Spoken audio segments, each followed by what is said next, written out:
Hello and welcome. Today we're talking about healthy eating for cancer survivors. My name is Marie Morandi. I'm the registered dietitian here at Link Cancer Institute. One of the most powerful tools to combat inflammation comes not from a pharmacy, but from the grocery store.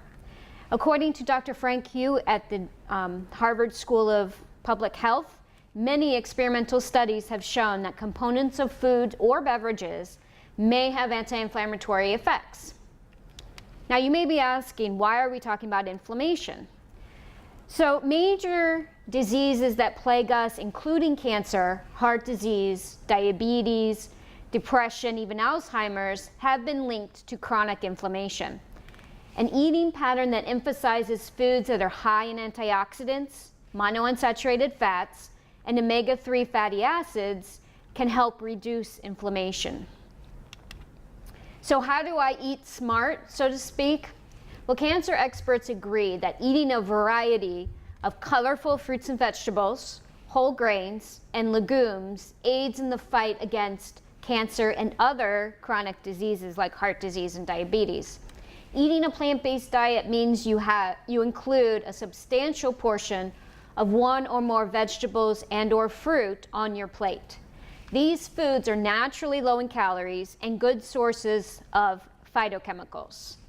So let me explain what phytochemicals are.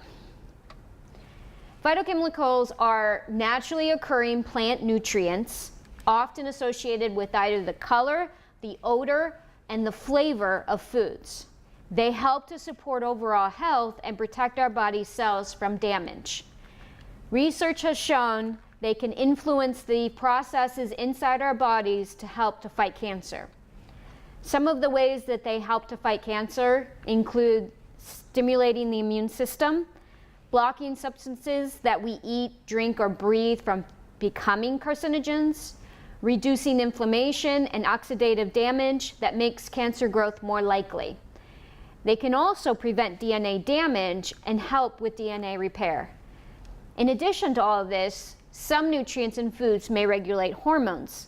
This can be an important factor for breast cancer survivors, as some of the nutrients in the family of foods, including broccoli, have nutrients that can reduce strong estrogens in the body and therefore reduce the stimulation for cancer cells that are estrogen receptor positive. So a healthy eating pattern, especially for cancer survivors, but for anybody in general, is to eat a colorful fruits and vegetables. Basically what I like to say is eat a rainbow. The goal is 6 to 9 servings per day of fruits and vegetables. Eat one food from each color category each day to not only get your best variety and your quantity. But this takes planning. It takes thought processes, and it takes a mindset of always being aware of where you're at in your day and what you've been eating. So for example, let's talk about the color categories. So a color code system for fruits and vegetables, you have pretty much about 7 color categories. This will be red, purple, orange, orange-yellow, yellow-green, green, and white-green. Basically, these are sources of either lycopene in red foods, anthocyanins in purple foods, your various hundreds of different carotenoids in orange foods, lutein and xanthine, which are carotenoids but are found in yellow foods, those isothiazates in those cruciferous vegetables like broccoli from those green foods, and allicin from the white foods. In this case, white foods are considered garlic and onions and mushrooms. So here's a list of the various color categories and the foods that are included in these. So red foods are typically tomatoes and watermelon. The special aspect of tomatoes in this case is to get your best source of lycopene, you actually want to include cooked tomatoes in your diet. So for instance, stewed tomatoes or tomato sauce or tomato juice. So oftentimes I suggest people to go ahead and put that tomato sauce maybe on some spaghetti squash, or drink V8, or go ahead and use stewed tomatoes in a nice dish. Purple foods are pretty much all your berries, eggplant, beets, pomegranates, radishes. Orange foods are basically what we typically think of as orange foods, which is carrots and pumpkin, cantaloupe, apricots, and your winter squash. Winter squash is a little bit more concentrated in your carotenoids than your summer squashes will be. Orange yellow is pretty much all of your citrus. Your yellow green are your green leafy vegetables essentially, along with honeydew melon and asparagus and zucchini. And then your green food is that family of broccoli, cabbage, Brussels sprouts, kale, and cauliflower. And again, like I said, the white foods are your onions and garlic. So how would somebody do this? How would you have a rainbow day? So here's an example. Breakfast could be a multigrain cereal with nuts and a cup of berries, of course, with your milk. Snack on watermelon with some yogurt. Lunch, mixed green salad with eggplant, red and orange sliced peppers, onions, cheese. Of course, you're going to have your 3 ounces of protein in there and a whole grain. A snack might be mandarin oranges and some cheese, and then dinner would be, let's say, for instance, baked chicken or fish with cauliflower, garlic mashed, and asparagus. So this works out that our red food was our watermelon. Our purple foods was actually the blueberries and the eggplant. Orange foods was our red and orange sliced bell peppers. Our citrus was, of course, the mandarin oranges. We had mixed green salad and asparagus. And the cauliflower mash gave us those cruciferous vegetables. And of course, leeks and garlic and onions were kind of worked in there. And that's how we filled our day with our rainbow of colors and an abundance of fruits and vegetables. So along with the same healthy eating pattern for cancer survivors is the recommendation to minimize saturated and trans fats. Saturated fats is linked to many forms of cancer, including breast cancer. Instead, eat a good source of omega-3 fats from fish or fish oils, flaxseed, walnuts, and then you want your other healthy oils like olives, avocado, nuts, seeds, canola, sesame oil, and rice bran oil. Foods high in omega-3 fats are salmon, mackerel, tuna, halibut, walnuts, flaxseed, chia seeds, sardines, cod liver oil, herring, and oysters. So omega-3 fats provide us with the anti-inflammatory oils that support our bodies as far as reducing inflammation, reducing the risk of cancer. It's more associated with reduced cancer risk than your saturated fats, which have been linked to more cancers. So some of the research involving fat and cancer involves a relationship between excess intake of animal fat, mainly from red meat and high-fat dairy foods, with increased risk of breast cancer. This was found in premenopausal women, but has also been found in postmenopausal women in the WINS study, which looked at a low-fat diet as it improved breast cancer survivorship. So fat has also been linked with high risk of colorectal recurrence and poorer survival. So it seems saturated fat is the highest link between cancer and fats versus your monounsaturated fats, which would be your olives and nuts and seeds, and of course your fatty fish. So I use this as an illustration, an example of the different influences of fats in our body. So this is a chart of omega-6 fats versus omega-3 fats. Omega-6 fats is your corn oil, your soybean oil, cottonseed oil, and then of course your high-fat meats and dairy. These oils basically provide what's called arachidonic acid into our body systems. On the other side is the sources of omega-3 fats. So you're going to get omega-3 fats from flax seeds, walnuts, canola oil, and then your fatty fish, salmon, herring, mackerel, and sardines. So omega-3 fats come into play and break down to your EPA, your DHA, your DPA, okay? The reason why I show this as an example is because let's say we take metabolic pathway in the body and we compare arachidonic acid as a fatty acid substrate for that metabolic pathway versus your fish oil, your EPA. So what happens is that the arachidonic acid goes into the system, into these COX-1, and comes out with prostaglandin 2 and these things. These hormone basic metabolites end up influencing proliferation, influencing angiogenesis and invasion and potential metastasis. So they're more inflammatory, basically. Increases that risk of cancer and increases that risk of cancer progression. So these are pro-inflammatory, let's say, processes. Now, if you have EPA as a source of fat into that same pathway, you end up with a different prostaglandin, a different hormone outtake, and then you end up with the exact opposite. Anti-proliferation, anti-angiogenesis, reduced cancer risk, and reduced risk of progression.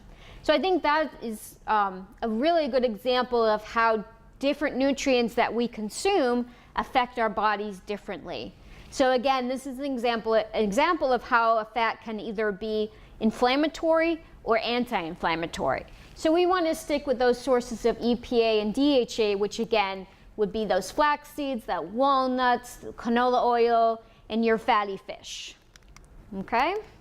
So smart choices when it comes to the fats that we consume are nuts of any kind, and a nut butter, olives, seeds like sunflower seeds, flax seeds, pumpkin seeds, avocado. The best option for me usually and for weight management is to choose whole foods as a source of your healthy fats and use very small amounts of the oils themselves. The oil, if you eat too much, ends up building up too many calories into the diet. You do better when you eat the whole food itself. So, and then of course a good suggestion is to make your own salad dressing. I find that when you're in the grocery store and shopping, the majority of the salad dressings on the shelf are going to be soybean oil based. So that's that bad fat, that inflammatory fat. So you want to find something that's based olive oil, canola oil, flaxseed oil, or just make it yourself. It's very simple to just mix up an oil, a vinegar, and some nice herbs and spices or something. So that healthy eating pattern for cancer survivors also recommends minimizing the intake of refined carbohydrates like white breads, pastas, rolls, wraps, donuts, white rice, and eating more whole grains such as brown rice and quinoa, barley, bulgur, multigrain breads and wraps and crackers. The reason why you want to choose whole grains is a whole grain includes all three parts of the kernel: your bran, your endosperm, and your germ. The bran of that kernel contains your fiber, as well as B vitamins and a lot of different minerals. The germ portion of that grain contains your antioxidant-rich vitamin E, healthy fats, your B vitamins more, and then the majority of those cancer-fighting plant-based nutrients. So in the process of making a white flour, we lose almost half of your B vitamins, your vitamin E, your folic acid, your calcium, your phosphorus, your zinc, your copper, your iron, and your fiber, all lost in that processing to take a whole grain to a white flour. Magnesium in whole foods acts as a cofactor in many, many different enzyme systems in the body, and that is lost in that processing as well.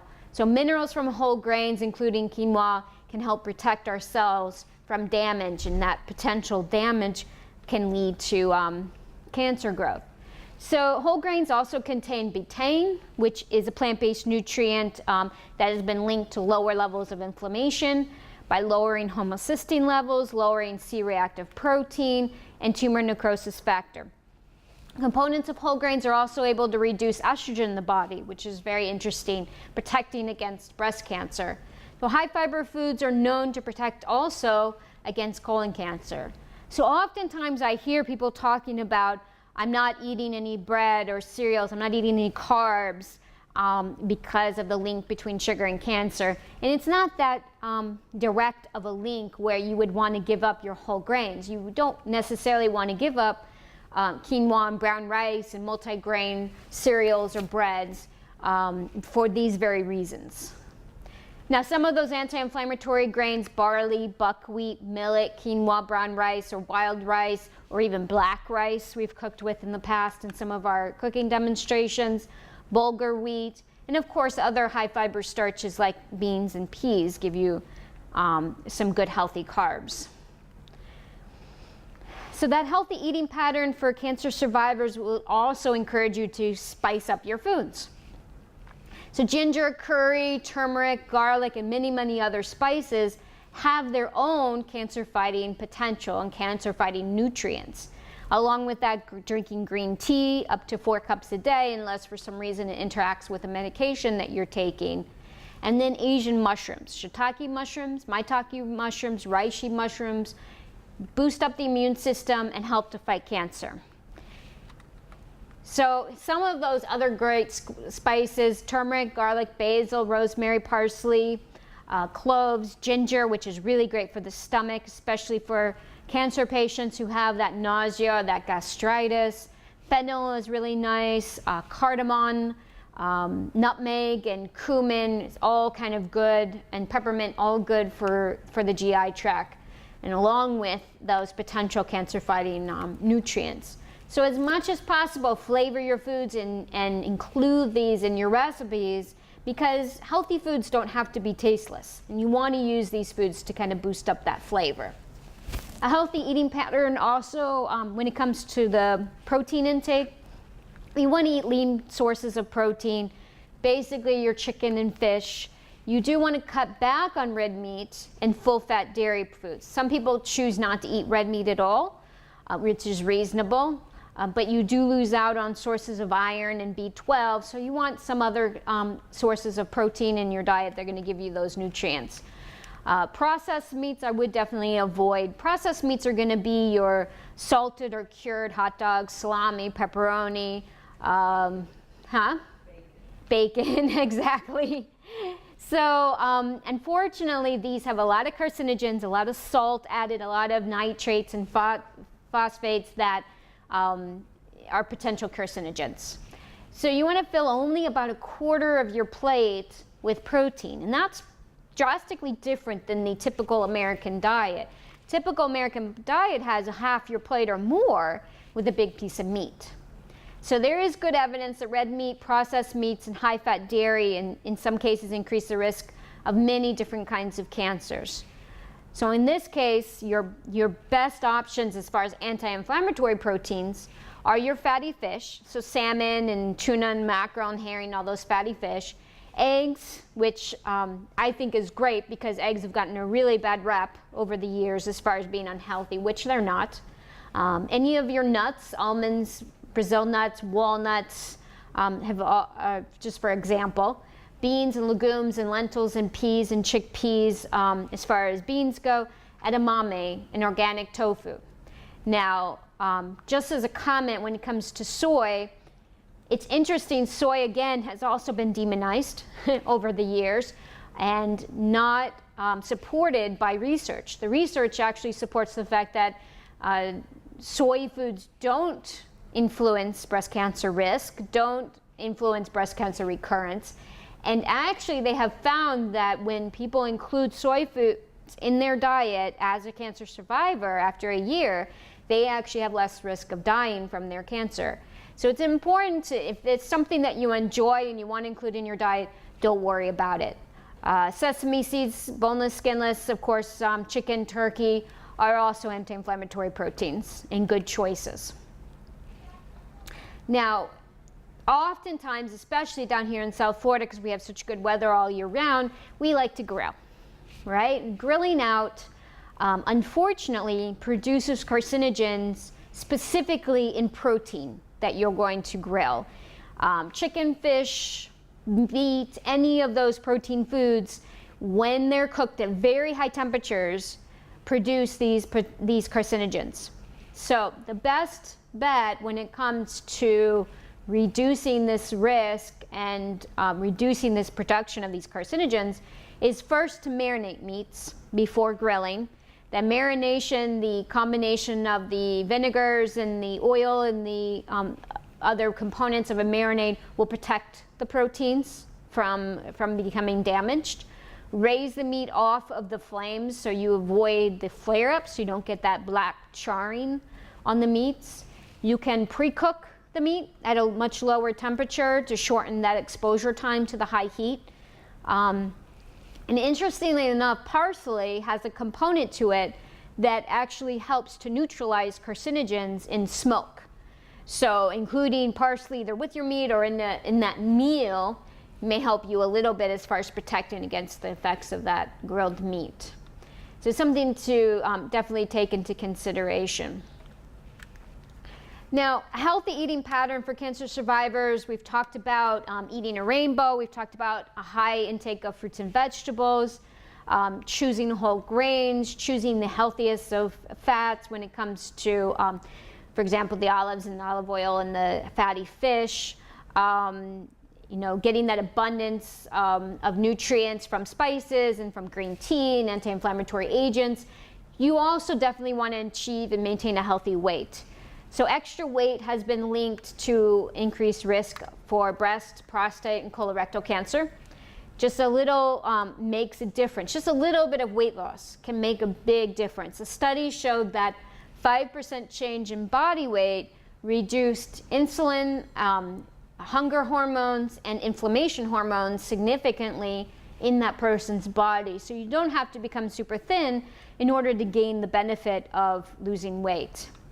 So controlling weight by limiting high-calorie foods. These are foods that have a lot of fat and sugar added in.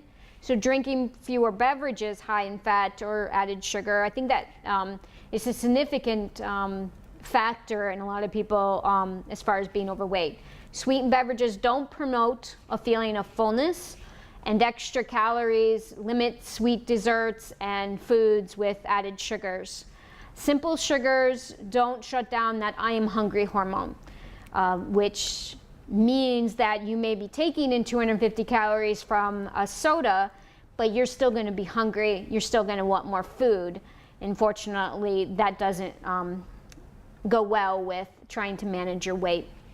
So you want to eat more low-calorie foods, high-fiber foods, high-water content foods, like fruits and vegetables, because they fill you up.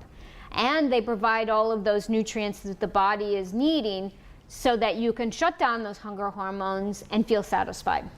So focus on filling half your plate of food with fruits and vegetables without the added sugar, butter, or cheese. Add quality lean proteins to each meal to maintain your muscle mass, because it's an important factor if you are trying to lose weight. You want to include more protein so that you don't lose protein mass. Use healthy fats in small quantities, preferably the whole food rather than the oil. If you remember the study that they did with breast cancer survivors that showed a reduced risk of recurrence, the people in the study were only taking about 33 grams of fat in a day, which is very, very low. So you want to kind of be aware of that. Even though avocado and olives are great, they add up quickly. So in addition to that, taking about 3 servings of whole grains daily will give you your nutrients that you need without going excessive as far as the carbs go. So basically, in summary, we want to work toward a plant-based diet with half of each meal or snack composed of fruits and vegetables. Choose lean proteins, unprocessed preferably, and choose those heart-healthy oils. Choose whole grain products without a lot of added sugars and saturated fats. And most importantly, eat a rainbow. Thank you very much. We look forward to our next class. Thank you.